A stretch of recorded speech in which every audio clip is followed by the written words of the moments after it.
back, ladies and gentlemen. A lot of DC Comics news has been going on. We're going to start to break all this stuff down with my friend Ben. Wait a second. I ordered a full-size Ben. This is a half a Ben. You've lost a lot of weight. You look great, man.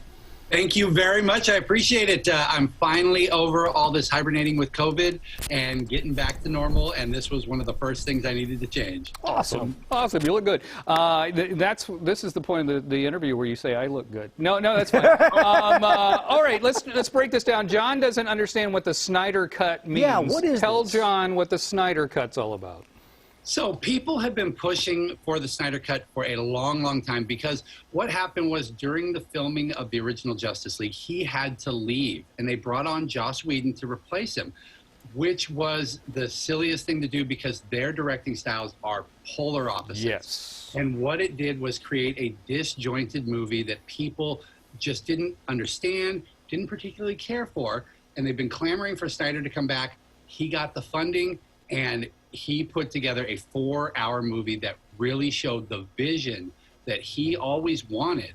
And oh my God, did he pack those 4 hours? Yeah, it is 4 hours long. It took me 2 days to watch it. Question from the floor. Yes, sir, John. Who is Snyder?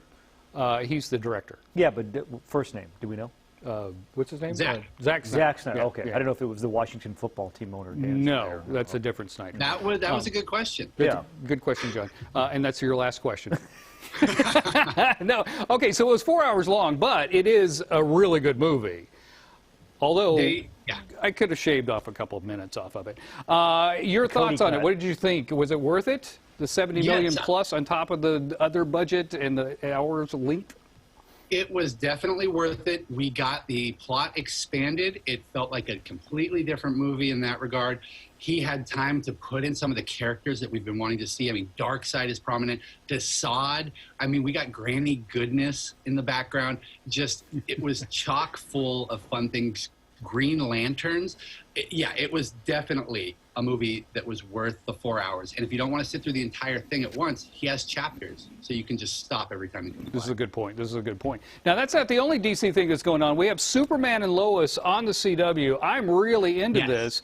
But, you know, in Superman and Lois, he's got a couple of sons. But I know in the comic books, his son, is playing a big role right now, right? Yes, so there's only one son, and it's him and Lois's, and it's Jonathan Kent.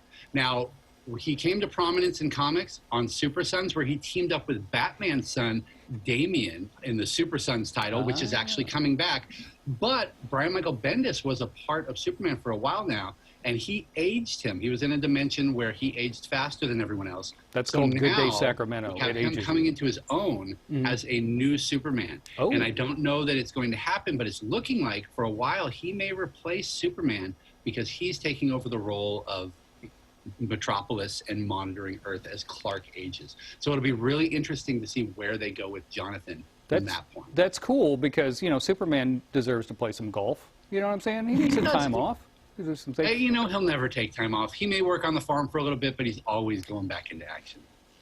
I think we have to wrap up, unfortunately. Oh, okay. Unfortunately. I heard a like that in my ear, and usually that means wrap. Ben, tell folks how they can come see you at the shop.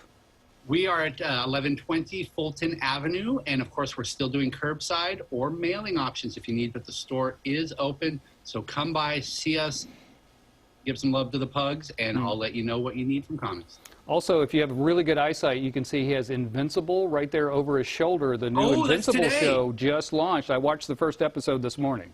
It's on Prime. It's good. It's good. I got to go because I got to pull it up. All right, you go read that. All right, there you go, Lori, back to you.